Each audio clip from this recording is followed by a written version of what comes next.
오늘도 이 자리에 있게 하신 저와 여러분에게 하나님의 크신 은혜가 함께 하시기를 주님의 이름으로 축복드립니다.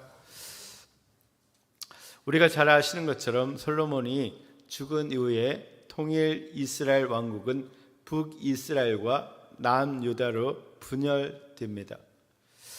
남유다는 솔로몬의 아들인 르호보암이, 그러니까 유다와 베냐민 지파 두 개를 중심으로 왕이 남유다가 세워지는데 르호보암이 왕이 됩니다. 그리고 북이스라엘은 10개의 지파, 북쪽의 10개의 지파가 뭉쳐서 북이스라엘을 형성하게 되고 솔로몬의 신하였던 여로보암이 왕으로 세워지게 됩니다.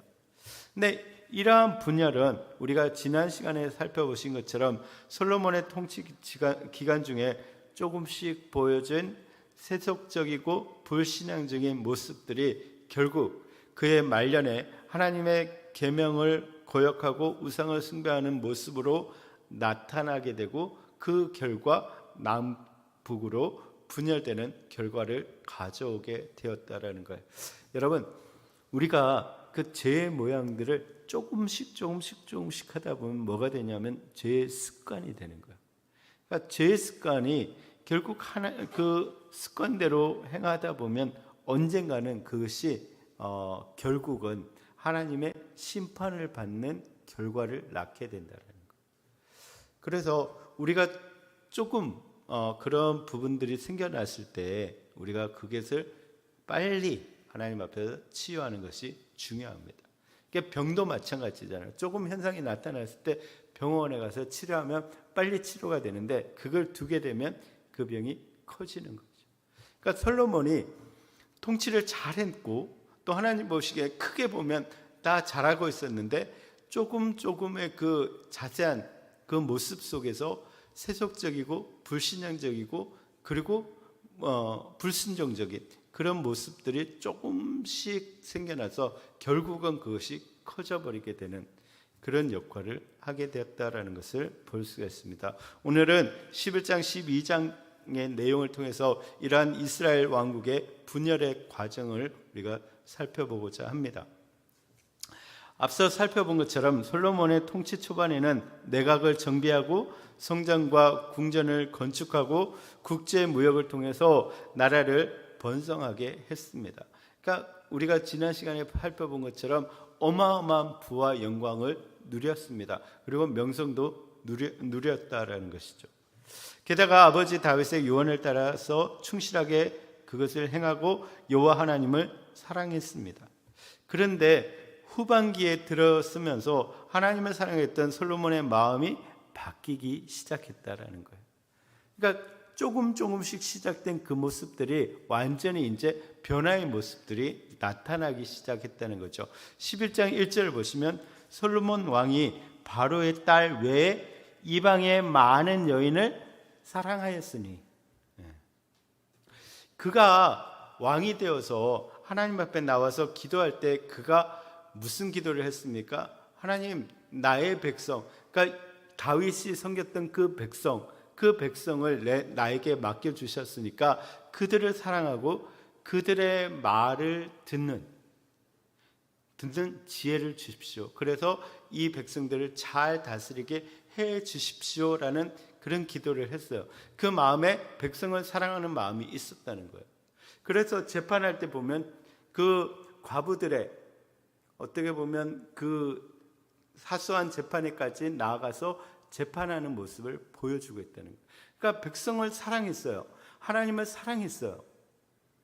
그러니까 그 사랑이 어디로 바뀌어가는 거예요? 이방 나라의 여인들에게도 바뀌어가고 있다는 거예요. 여러분, 우리가 처음에는 정말 하나님을 사랑하고 교회를 사랑하고 또 요 안에 성도들 안에 공동체를 사랑하고 정말 신앙을 열심히 감당합니다. 근데 우리가 조금씩 그 잘 되면서 세속적인 거, 또 세상의 눈길을 이렇게 조금씩 주다 보면은 이제 조금씩 마음이 변화되어 가지고 이제 하나님과 그 우리 공동체에서 어디로? 세상을 향해서 나아가게 되는, 그러니까 세상을 사랑하게 되는 그런 모습을 보이게 된다라는 것입니다. 분명 하나님께서는 이방의 여인들을 자신의 아내로 삼는 것, 그러니까 통혼이라고 하죠. 통혼. 이 통혼에 대해서 경고했음에도 불구하고 2절 하반절에 보면 솔로몬은 그들을 사랑했기 때문에 하나님의 이러한 계명을 따르지 않고 1000명이나 되는 그 후궁과 첩을 두는 것을 볼 수가 있습니다. 솔로몬은 그 각국 출신의 여인들을 위해 예루살렘에는 호화스러운 궁전을 짓고 그리고 그들의 나라에서 들여온 자신들의 우상들을 섬기도록 허용하게 된다는 것입니다. 사실 처음에는 그러니까 국가 간에 서로 그러니까 우호적인 그런 정치적인 목적으로 결혼을 했다는 거예요. 그런데 그 면면을 따지고 보면 굳이 그렇게 하지 않아도 되는 나라들까지도 했다는 거예요. 그러니까 처음에는 하나님 변명이 되는 거죠. 이 나라를 잘 지키기 위해서 이렇게 이웃 국가들과 이렇게 우호적인 관계를 가지기 위해서 내가 별로 좋아하지는 않지만 그래도 이렇게 결혼을 합니다라고 변명을 할 수 있다는 거예요. 근데 그렇게 하다 보니까 어떻게 돼요? 그 자체를 좋아하게 된다는 거예요. 그래서 굳이 하지 않아도 되는 작은 나라의 여인들까지 데리고 오는 거죠. 그래서 너무나 세속적인 모습으로 빠져드는, 세상에 빠져드는 그런 모습을 보여주고 있다라는 거예요. 그 결과 어떻게 되었습니까? 예루살렘에는 금오스나 밀곰이나 아스타롯이나 아세라 같은 그런 수많은 우상들의 신전이 세워지게 되었다는 거예요. 그러니까 오직 하나님의 그 성전만 세워져야 되는 그 예루살렘에 수많은 그 이방 신전들이 세워졌다는 거예요. 그렇게 되니까 어떻게 됩니까? 이제 일반 백성들까지도 그 이방의 후궁과 첩들이 섬기는 우상을 따라서 그 우상을 섬기는 죄를 범하게 되었다는 거예요. 여러분, 사람이 들어오면 뭐가 들어옵니까? 그 문화가 들어오게 되는 거예요. 그리고 그 종교가 들어오게 되는 거예요. 그래서 결혼이 굉장히 중요한 게 그거잖아요. 그냥 사람과 사람 만나서 결혼하면 별로 큰 문제가 되진 않아요. 근데 그쪽의 문화와 그쪽의 종교가 들어오는 거잖아요. 그래서 불신 결혼을 하는데 진짜 이 사람이 불신이냐 뭐 아무것도 안 내는 무교냐 그게 아니라는 거죠. 그 배경들을 보면 다 뭐가 있어요? 나름대로 종교가 있다는 거예요. 근데 그게 들어오는 거예요. 그러면 처음에는 내가 그것을 이길 수 있다고 생각해요. 근데 점차적으로 그것이 그러니까 인간의 본성은 교회에 있는 것보다 하나님을 믿는 것보다 세상이 더 좋아 보이거든.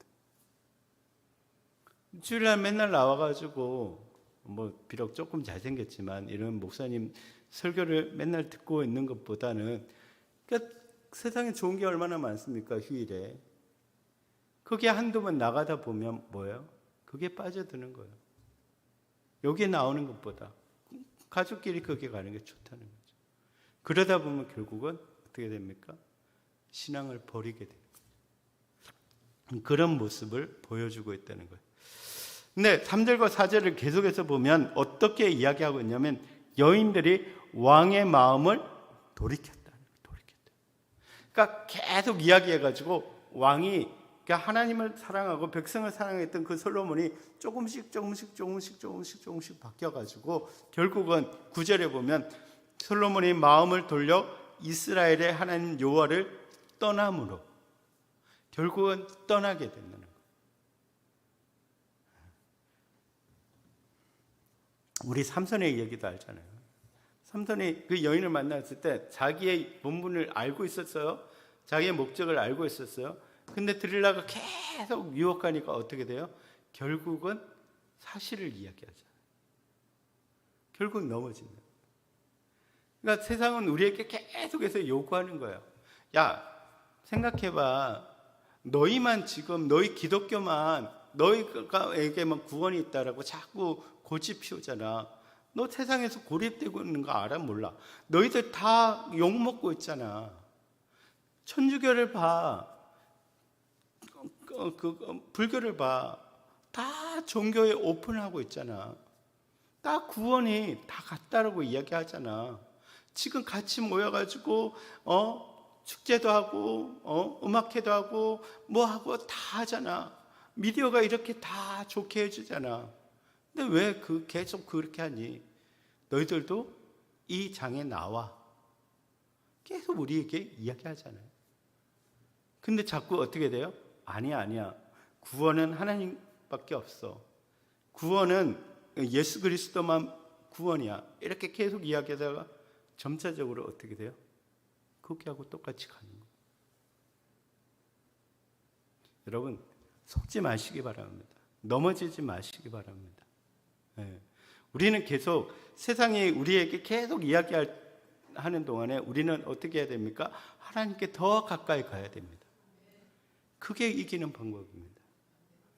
자꾸 그들과 대화하려고 하지 마시기 바랍니다. 우리는 복음을 선포하라고 했습니다. 전하라고 했습니다. 그냥 전하십시오. 대화하다 보면 어떻게 합니까? 넘어질 수밖에 없습니다. 못 이깁니다. 세상을 우리가 어떻게 이깁니까? 못 이기는 거죠. 그러니까 하나님을 떠남으로 여호와께서 그에게 진노하셨다라는 것입니다. 그러니까 하나님뿐 아니라 그의 아버지 다윗이 솔로몬 자신에게 이방신을 섬기지 말 것을 그렇게 당부했음에도 불구하고 여인에게 마음이 뺏겨서 이 말씀에 순종하지 않는 결과 하나님을 떠나게 되고 하나님께 진노를 받게 되었다라는 것입니다. 근데 그럼에도 불구하고 하나님께서는 계속 솔로몬에게 기회를 주셔서 2번이나 나타나셔서 그에게 경고하셨다는 거예요.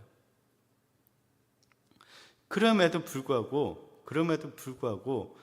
그의 마음은, 솔로몬의 마음은 부귀와 영화와 또 여자들로 인해서 마음이 이미 그 영적인 감각을 잃어버렸다는 거예요.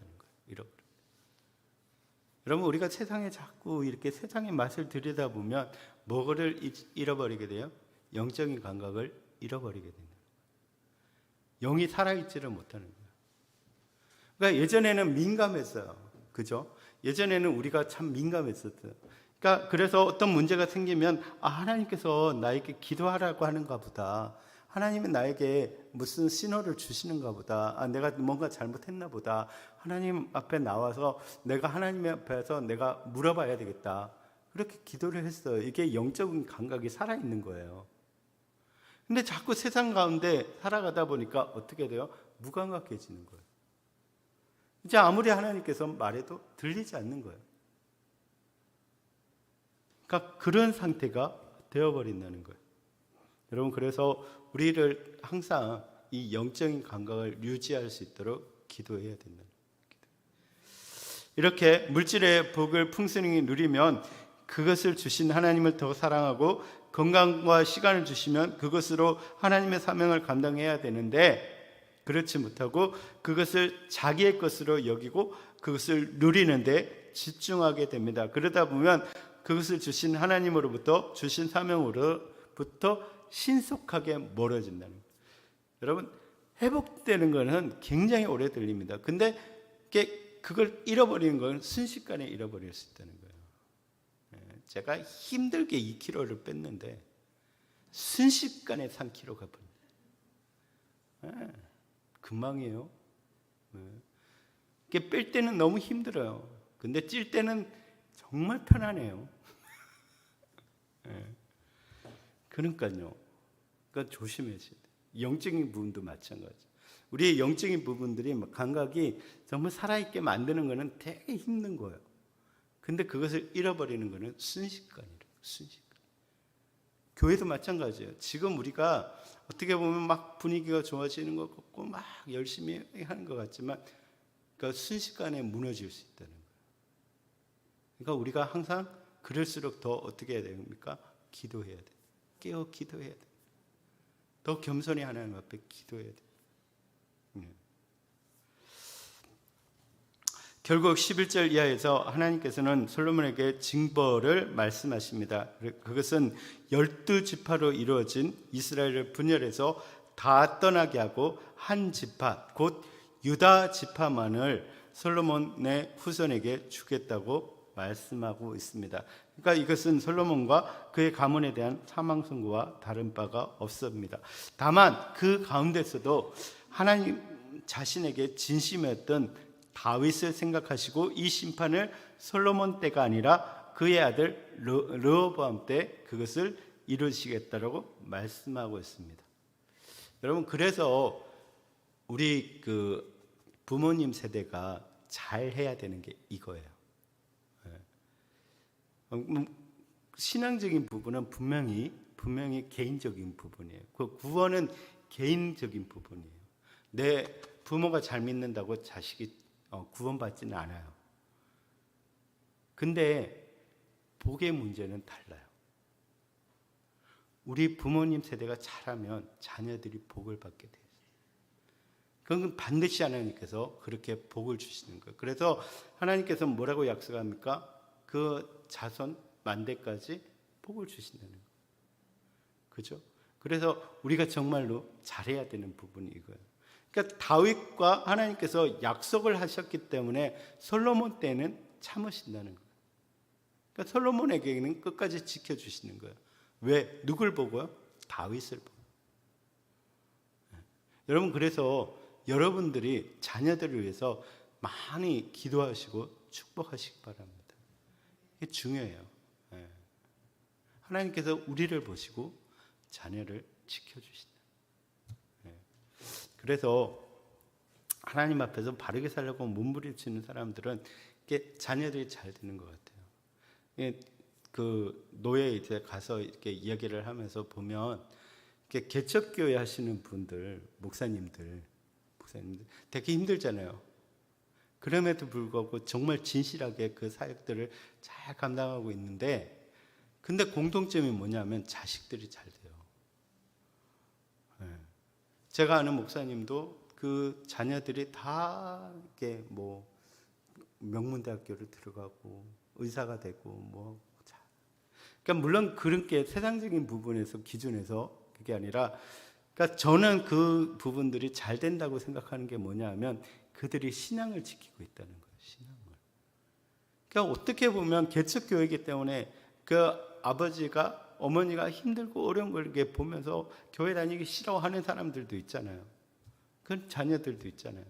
근데 그 자녀들이 이렇게 보면 정말 신앙을 잘 지키고 꼭 엄마 아빠를 돕고 있다는 거예요.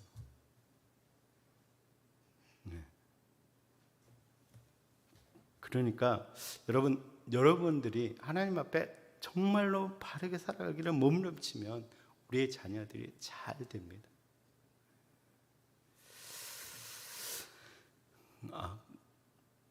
잘 안 되면 저한테 오세요.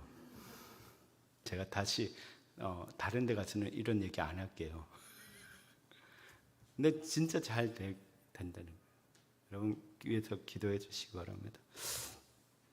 근데 또 한편으로 보면 이렇게, 그러니까 너의 때가 아니라 르호보암 너의 아들 때에 그렇게 하시겠다라고 이야기하는 건 뭐예요?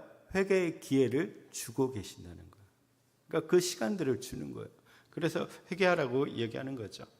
이제 14절 이하에서는 하나님을 떠난 솔로몬에게 하나님께서 준비한 그 징계의 도구에 대해서 기록하고 있는데, 그들은 남쪽 에돔의 하닥과 그리고 북쪽 다메섹의 르손과 그리고 솔로몬의 신하였던 여로보암이다.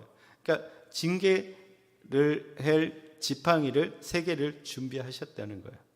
근데 먼저 11장 14절에서 22절을 보면 에돔 출신의 하닷에 대한 이야기가 나옵니다. 앞서 솔로몬은 그의 아버지 다윗의 유언에 따라서 다윗의 신하였던 요압을 처단하게 됩니다. 근데 솔로몬이 하나님을 떠나자 이전에 요압이 에돔에서 행한 잔인한 일을 목격했던 하닷이 솔로몬의 대적이 되는 것을 볼 수가 있습니다. 당시 요압이 6개월 동안 에돔에서 이 남자들을 모두 죽였는데, 에돔 사람의 입장에서 보면 그 일에 대해서 저기를 품지 않을 수가 없다는 거죠. 복수를 꿈꾸게 됩니다. 그때 작은 아이에 불과했던 하닷은 이제 겨우겨우 목숨을 구해서 애굽으로 도피하게 됩니다. 그래서 바로의 호의로 집과 양식과 토지를 얻었을 뿐 아니라 바로의 동서가 되고 그 아들 그누밧이 바로의 아들처럼 여길 정도로 평탄한 길을 걸었습니다. 사실 여기까지를 보면 하닷이 어릴 때 그 아픈 기억을 잊고 애굽에서 왕족으로 편안하게 살아가는 것처럼 보입니다. 근데 하닷은 다윗과 요압이 죽었다는 소식을 듣고 다시 에돔으로 돌아가려고 합니다. 생각해 보면 지금 그 하닷이 원한을 품었던 사람들은 누구입니까? 다윗과 요압입니다. 그죠? 요압이죠. 그러니까 다윗 시대에 요압이 가서 6개월 동안 쳤으니까 원수는 다윗과 요압이에요. 그런데 지금 둘 다 죽었는데도 불구하고 지금 에돔으로 돌아가서 솔로몬의 대적이 되려고 한다는 거예요. 그러니까 바로도 그렇게 잘해주던 바로도 이해가 되지 않는 거예요. 다윗과 요압이 죽었는데 왜 너는 가려고 하느냐라고 묻고 있다는 거예요. 너 그렇게 편안하게 내가 잘해줬는데 왜 가느냐는 거죠. 근데 여기에 하나님의 섭리가 있다는 거예요. 하나님의 섭리. 하나님께서 그렇게 이끌어 가셔서 솔로몬의 대적이 되게 하셨다는 거예요. 여러분, 하나님께서 정말 솔로몬이 하나님 앞에 바로 서 있었다면 굳이 하닷을 하나님의 솔로몬의 대적으로 쓰지 않으셨을 수 있다는 거예요. 그런데 그가 하나님을 떠났기 때문에 이 하닷을 솔로몬의 대적으로 쓰고 계시다라는 거예요. 여러분, 우리는 완벽하게 하나님의 뜻과 섭리를 이해할 수 없습니다. 근데 하나님께서는 하나님의 자신의 백성들을 정말 선하게 인도하시기 위해서 우리가 그것을 뭐라고 이야기하냐? 견인이라고 이야기해요. 견인. 그러니까 우리를 끌고 가시는 거예요. 끌고 가시는. 그러니까 그래서 하나님이 원하시는 것은 뭐라 그랬습니까? 안전한 항해가 아니라 우리가 항구에 도착하는 거예요. 그래서 하나님은 우리를 끌고 그 항구에 하나님의 최종 목적지에 끌고 가시기를 원하신다는 거예요. 그래서 끌고 가실 때 그가 잘못될 수 있고 빗나갈 수 있을 때마다 어떻게 하십니까? 하나님께서 쳐서 또 데리고 오신다는 거예요. 그게 하나님의 섭리라는 거죠. 하나님은 우리가 돌아와서 하나님의 그 백성으로 살아가기를 원하신다는 거예요. 근데 그것이 선하신 하나님의 최종적인 뜻이라는 거예요. 그렇기 때문에 우리가 혹시 가는 길 속에서 우리가 하나님의 뜻과 하나님의 섭리를 이해하지 못한다 할지라도 하나님께서 우리를 인도하실 거라는 믿음을 가지고 가야 되는 거예요. 그래서 뒤돌아보면 하나님의 뜻을 알 수 있는 거예요. 아, 그때 나를 이렇게 인도하시기 위해서 이렇게 사용하셨구나. 이 하닷이라는 사람을 솔로몬으로 하여금 솔로몬이 돌아와서 회개하도록 하기 위해서 그렇게 사용하셨구나. 내가 이해되지 않지만 그렇게 사용하셨구나라는 것을 알 수 있다는 거예요. 여러분, 그래서 선하신 하나님을 신뢰하는 여러분 되시기를 바랍니다. 우리를 이끌어 가시는 하나님의 뜻은 최종적인 목적지에 하나님과 함께 있기를 원하신다는 거예요. 그러니까 그렇기 때문에 우리가 어렵고 힘든 그 상황 속에서도 낙심하거나 넘어지지 말고 하나님을 신뢰하고 가보면 끝에 딱 보면 온 길 속에서 하나님의 손길을 느낄 수 있다는 거예요. 그러니까 그런 여러분들이 되시기를 바랍니다. 그게 중요하다는 거죠.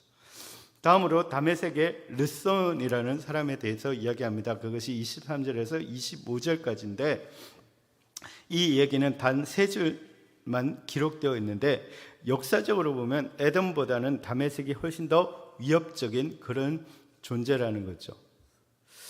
그런데 르손은 다윗 왕조에 대한 원한을 가질 만한 이유가 없어 보입니다. 오히려 다윗 덕분에 어부지리로 왕이 된 사람이 바로 르손입니다. 이 르손은 소바왕 하닷에셀에게서 도망한 사람인데 다윗이 하닷에셀을 멸망시킬 때 르손이 무리를 모아가지고 그 틈을 타서 왕이 된 사람입니다. 그러니까 그 다윗에 대해서는 전혀 감정을 가질 만한 이유가 없습니다. 그럼에도 불구하고 그가 솔로몬의 그 대적이 되었다는 거예요. 대적이.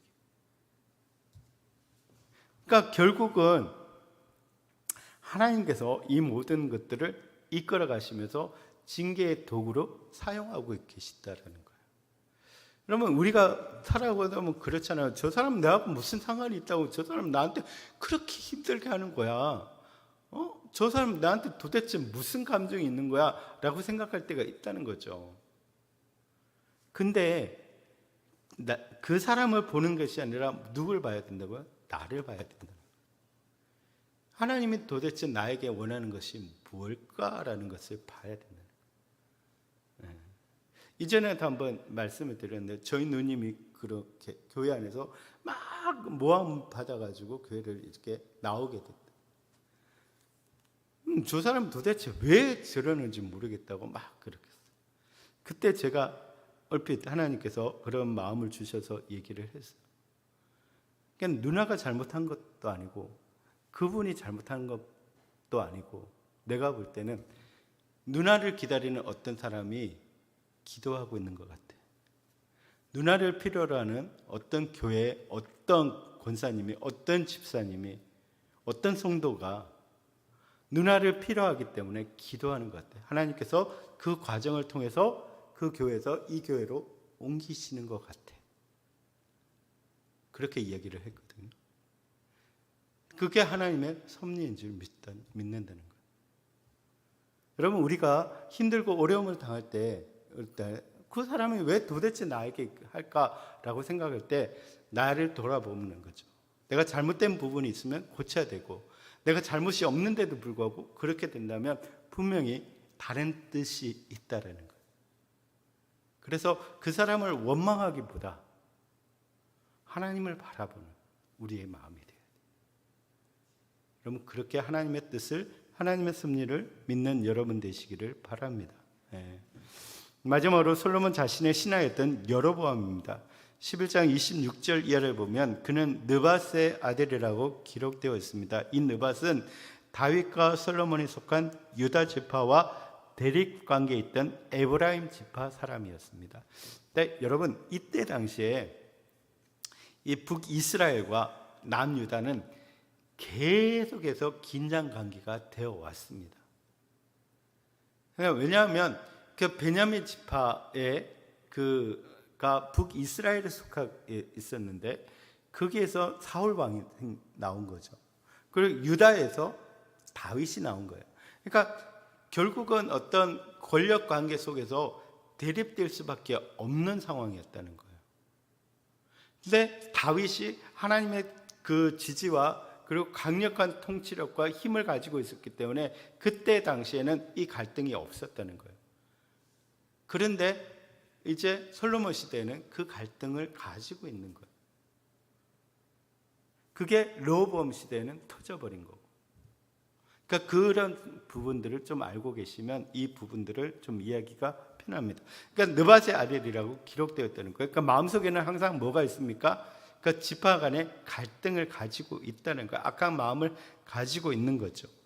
그리고 28절에서 여로보암에 대해서 큰 용사라고 표현하고 있는데 그는 에브라임 지파 사람들 가운데서도 정치적으로나 군사적으로 영향력이 있는 사람이었다는 거예요. 여로보암은 그의 부지런함으로 솔로몬에게 인정을 받아 밀로를 건축하고 다윗의 성읍 중에 무너진 것을 보수하는 일에 감독관으로 세워지게 됩니다. 그런데 그에게 하나님께서 선지자 아이야를 보내게 됩니다. 아이야는 자신이 입은 새 옷을 찢어 12조각을 내고 10조각을 여로보암에게 주게 됩니다. 이것은 이스라엘 12지파를 둘로 나누어서 10지파를 여로보암에게 줄 것을 예언한 그런 상징적인 그런 일이었습니다. 그런데 솔로몬이 이 일을 알게 되고 그를 죽이려고 했다는 거죠.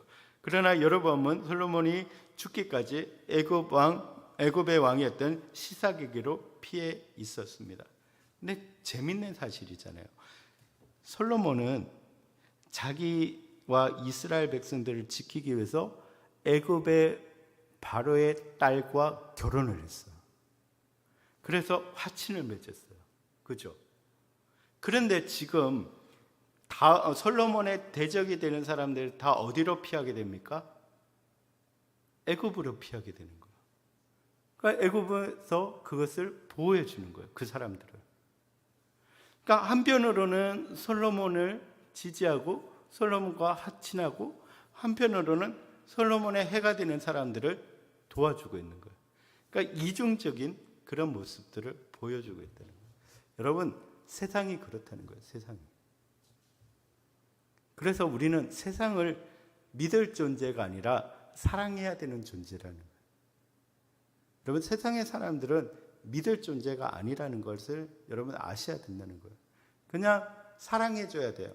섬겨주는 존재. 그리고 그걸 너무 잘 알아야 된다는 거예요. 세상을 믿지 마시기 바랍니다. 그래도 믿고 싶을 때가 있죠. 의지할 때가 있죠. 근데 하나님을 의지하는 여러분 되시기를 바랍니다. 그래서 33절을 보시면 이는 그들이 나를 버리고 시돈 사람의 여신 아스타롯과 모압의 신 그모스와 암몬 자손의 신 밀곰을 경배하며 그의 아버지 다윗이 행함 같이 아니하여 내 길을 행하지 아니하며 나보기에 정직한 일과 내 법도와 내 율례를 행하지 아니함이라. 하나님께서 여로보암을 선택해서 10지파를 주게 된 이유가 여기에 있다라는 거예요. 여기에. 자기 애를 떠났고 다윗과 같이 하나님을 섬기고 하나님께 온전히 순종하는 모습이 안 보였다는 거예요. 하나님께서 진노하시는 이유의 가장 근본적인 이유가 여기에 있다라는 거예요. 여러분, 하나님만 섬기는 여러분 되시기를 바랍니다. 세상에 마음을 두고 세상을 따라가게 되면 하나님은 진노하신다는 거예요. 그래서 하나님이 뭐라고 얘기하십니까? 나는 질투하는 하나님이시다라고 말씀하고 있습니다. 하나님의 백성에 대해서 하나님은 질투하신다라는 것을 기억해야 된다는 거예요. 하나님께서는 여로보암을 선택해서 그에게 10지파를 준 것은 그 하나님을 버리고 우상을 섬기기 때문이라고 말하고 있는 것입니다. 더 이상 그 안에 하나님과 백성의 소리를 듣는 마음이 없었던 솔로몬의 지혜는 이제 하늘로부터 온 참된 지혜가 아니라 남들보다 조금 나은 처세술에 불과했다라는 거예요. 여러분, 진짜 이게 하나님으로부터 오는 지혜가 필요하다는 거예요. 하나님을 의지하지 않으면 내가 지금 쌓아가고 있는 모든 것들이 아무런 소용이 없는 거예요. 그냥. 자꾸 우리는 하나님 없이 그것을 쌓아가려고 합니다. 그게 뭡니까? 바벨탑이잖아요. 하나님과 같이 되려고 하는. 결국 그것은 무너질 수밖에 없다는 거예요. 흩어질 수밖에 없는 거예요. 마찬가지입니다. 교회도 마찬가지입니다. 교회가 하나님이 존재해야 되고 하나님을 향한 예배가 존재해야 되고 정말 하나님의 영광을 위한 사역들이 존재해야 됩니다. 근데 그것도 없이 그냥 건물을 쌓아가고 사람들을 쌓아가고 조직만 쌓아간다면 그것은 아무런 의미가 없다라는 거. 그냥 그거는 단체일 수밖에 없습니다. 그죠? 여러분, 우리 교회가 되기를 주님의 이름으로 축복드립니다. 정말 하나님이 살아계시는 곳이 되기를 바랍니다. 하나님이 여기에 계시기를 바랍니다. 그게 중요하다는 거죠. 그는 자신의 지혜와 의지로 이스라엘과 자신의 왕권과 그리고 자신의 부와 영광을 지키려고 했다라는 것입니다. 그래서 그는 그들과 통혼하지 말라는 하나님의 말씀도 고역의 무거운 세금으로 또 인해서 부르짖는 백성의 소리로 들을 수가 없게 됐다는 거예요. 이제는 듣는 마음들이 다 닫혀버렸다는 거예요. 그래서 하나님께서는 여로보암을 통해서 솔로몬과 이스라엘을 심판하고자 했다라는 것입니다. 그 와중에 솔로몬이 죽고 르호보암이 대신해서 왕이 되는 것을 볼 수가 있습니다. 백성들은 새 왕과 교통하고자 기대했지만 르호보암이 보인 태도에 그 북이스라엘 10지파 백성들은 마음이 돌아서게 되는 것을 보게 됩니다. 우리가 내용을 보시면 르호보암은 당시 세력이 강해지고 있는 북이스라엘 지파의 인정을 받기 위해서 이렇게 지금 갈등 관계에 있기 때문에 북이스라엘의 인증이 필요하다는 거죠. 그래서 세겜으로 가게 됩니다. 근데 솔로몬에 대한 그곳의 사람들의 감정이 좋지 않았기 때문에 앞서 솔로몬을 피해 애굽으로 갔던 여로보암을 그들의 중재자로 세우게 됩니다. 그래서 르호보암을 왕으로 인준하기 위해서 그들은 조건을 이야기합니다. 12장 4절을 보시면 왕의 아버지가 우리의 멍에를 무겁게 하였으나 왕은 이제 왕의 아버지가 우리에게 시킨 고역과 매운 그 무거운 멍에를 가볍게 하셔서 그리하시면 우리가 왕을 섬기겠나이다. 이렇게 조건을 내거는 거죠. 이러한 그들의 요청은 지금까지 솔로몬의 통치하에서 그들이 얼마나 무거운 짐을 지고 있었는지를 잘 보여주고 있습니다. 그리고 이들이 이렇게 강력하고도 직설적으로 자기의 불만을 르호보암에게 말할 수 있었던 것은 지금까지 받은 과정한 부역과 그리고 세금에 대한 불만이 일부가 아닌 대다수의 지파 사람들에게 쌓여져 있었기 때문이라는 것이죠.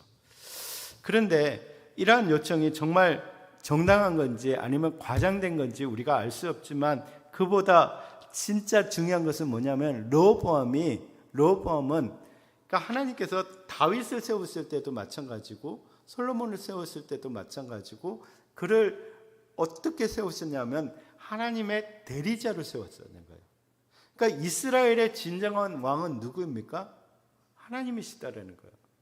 그러니까 하나님의 백성을 하나님께서 솔로몬과 다윗과 르호보암에게 하나님 맡기신 거예요. 그렇다면 하나님의 음성을 들어야 되고 백성들의 음성을 듣고 그들을 사랑하고 그들을 위해서 통치를 해야 된다는 거예요. 근데 그것을 무시했다는 거예요. 그리고 그 문제를 하나님께 나아가 물어야 되는 거죠. 그게 대리자로서의 그런 모습이라는 거예요.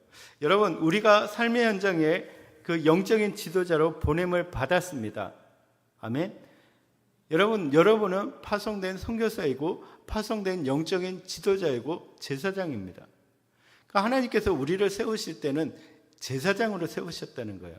이스라엘을 세우신 이유가 무엇입니까? 제사장의 나라로 세우기 위해서 세우셨다는 거예요. 그러니까 제사장은 무엇입니까? 하나님과 백성들 사이에 중재의 역할을 하는 것이 그 제사장의 역할입니다. 그러니까 그들을 하나님께 데리고 와서 하나님께 예배하도록 하는 것, 하나님과 화평하도록 하는 것이 뭐예요? 그 제사장의 임무입니다. 그러니까 우리는 그렇게 보냄을 받았습니다. 그렇다고 한다면 그들의 목소리를 들어야 합니다. 그들을 사랑해야 됩니다. 그들을 하나님께 가지고 와야 합니다. 그 역할이 필요하다는 거예요. 근데 이러한 소통이 있을 때 우리에게 일어나는 일들을 다 해결할 수가 있는 것입니다. 근데 계속해서 보시면 여로보암을 통해서 북이스라엘 지파 사람들의 요구를 들은 르호보암은 시간을 달라고 한 뒤에 솔로몬과 함께 국정 전반을 통치해왔던 노인들, 그러니까 백성들의 존경을 받은 지혜로운 신하들에게 물었습니다. 그들은 당시의 위기의 원인과 그리고 솔로몬 통치 기간에 이룩한 번영의 비결을 잘 알고 있었기 때문에 이렇게 조언합니다. 12장 7절을 보시면 대답하여 이르되 왕이 만일 오늘 이 백성을 섬기는 자가 되어 그들을 섬기고 좋은 말로 대답하여 이르면 그들이 영원한 왕의 종이 되리이다. 뭐 하면요? 섬기라는 거예요. 여러분들이 지금 그 영적인 지도자로 보냄을 받았다면 여러분들이 해야 되는 일은 무엇입니까? 섬기는 일입니다. 여러분이 섬기면 여러분들의 종이 될 것이라고 말하고 있습니다. 여러분 섬기시기 바랍니다. 때로 진짜 어렵더라고요. 앞에서 일한다는 게 쉬운 일은 아니더라고요. 교동연합회도 해보면 어려워요. 쉽지 않아요. 그런데 섬겨야 된다는 거예요. 나를 낮추고 나를 부인하고 섬기는 거예요. 그럴 때 그 안에 평화가 있는 거예요. 그 안에 하나님의 영광이 있는 거예요. 내 성질을 드러내고 내 마음대로 하고 내가 누군데, 내가 어떤 사람인데, 내가 어떤 위치에 있는데 라고 생각하시면 거기에 평화가 있을 수가 없다는 거예요. 그게 섬기는 거죠. 그렇게 이야기했지만 르호보암은 그 조언을 듣지 않고 다시 젊은 신하들에게 묻게 됩니다. 근데 그 묻는 모습을 보시면 9절에 보시면 이르되 너희는 어떻게 자문하여 이 백성에게 대답하게 하겠느냐? 백성이 내게 말하기를 왕의 아버지가 우리에게 메운 멍에를 가볍게 하라 하였느니라. 무슨 말입니까? 지금 백성들이 했던 얘기를 그대로 이야기합니다. 그러면서 너희가 어떻게 자문할 거냐고 묻습니다. 지금 이 어투는 뭐냐면 나는 늙은 신하들이 했던 그 지혜로운 신하들이 했던 그 조언이 싫어. 나는 솔로몬 그 아버지 때보다 더 강력한 군주가 되어서 그렇게 다스리고 싶어. 그런데 이 사람들이 이렇게 이야기하고 있어. 그러면 너희는 어떻게 이야기할래? 라고 묻는 것은 뭐예요? 내가 하고 싶은 대로 하게끔 말해줘 라는 뜻이다. 그러니까 동의를 구하고 있는 거예요. 그러니까 자문을 구하는 게 아니라 동의를 구하고 있는 거예요. 그러니까 젊은 신하들도 그렇게 하십시오라고 동의를 해주는 거예요. 그러니까 가서 더 강력하게 하겠다라고 이야기한 거예요. 결국은 그래서 분열되는 거예요. 여러분, 하나님께서 보세요. 하나님께서 그 12지파를 가르겠다고 작정을 하셨어요. 그것은 누구에 대한 벌입니까? 솔로몬에 대한 벌입니다. 그러니까 여기까지 이야기하면 르호보암은 죄가 없습니다. 그죠? 그 분열되는데 책임이 없어요. 그런데 그렇다 하더라도 선택권을 누구에게 줍니까? 르호보암에게 주고 있습니다. 그러니까 르호보암 역시도 뭐예요? 잘못된 방향으로 가고 있다는 거예요. 결국은 이 모든 부분의 책임은 누구에게 있습니까? 솔로몬과 르호보암에게 있다는 거예요. 여러분, 우리가 마찬가지입니다. 하나님께서 우리를 이끌어 가십니다. 그래서 하나님은 우리의 모든 것들을 다 알고 계시고 하나님은 우리를 섭리하시고 작정하고 계십니다. 그죠? 그래서 하나님의 뜻대로 이루어져 갑니다. 그렇다고 한다면 다 모든 것들이 하나님의 책임이야 라고 말할 수 있다는 거예요. 그런데 생각해 보면 그 순간순간마다 우리는 어떤 선택을 하고 있는가? 하나님은 분명히 그 부분에서 열어놓고 계십니다. 분명히 아담과 하와가 그 선악을 알게 하는 나무의 과실을 먹는다는 것을 하나님도 알고 계셨을 거예요. 그리고 이러한 구원의 역사들을 계획하고 계셨다는 거예요. 그렇다고 한다면 그가 먹은 것이 그러면 하나님의 책임이냐 아담의 책임이냐? 근데 그럼에도 불구하고 하나님은 열어놓으셨다는 거예요. 근데 아담이 그것을 어기고 먹었다는 거예요. 결국은 사람의 책임이 있다. 여러분, 그런 부분까지 가더라도 우리가 이런 부분 속에서 하나님의 뜻에 따라서 행동할 수 있는 우리의 모습이 되기를 주님의 이름으로 축복드립니다. 여기까지가 이스라엘이 분열된 과정을 그리고 있습니다. 여러분, 정말로 우리가 잘해야 되는 부분이 이겁니다. 여러분, 하나님께서 복을 주시고 하나님께서 은혜를 주시고 그래서 우리가 뭔가를 누렸을 때 더 하나님 앞에 겸손하고 처음 마음을 잘 유지할 수 있는 여러분 되시기를 바랍니다. 그래서 얼마나 날마다 내 영적인 부분들이 깨어 있기를 기도해야 된다는 거예요. 네, 아멘. 그리고 우리가 어떤 선택의 문제에 있을 때 진짜 하나님의 뜻이 무엇인가를 물어볼 수 있는, 그래서 열리고 들리는 마음이 될 수 있도록 기도해야 됩니다. 그래서 지혜를 구할 수 있는 여러분 되시기를 바랍니다. 그렇지 않고 내 욕심에 따라서 내 본성에 따라서 행하게 되면 그에 대한 책임을 져야 한다는 것입니다. 여러분이 정말로 하나님 앞에 발을 서서 복받는 여러분 되시고 또 여러분을 통해서 여러분의 주위에 여러분의 자녀들, 여러분의 이웃들이 복받는 그런 복의 통로가 되시기를 주님의 이름으로 축복드립니다.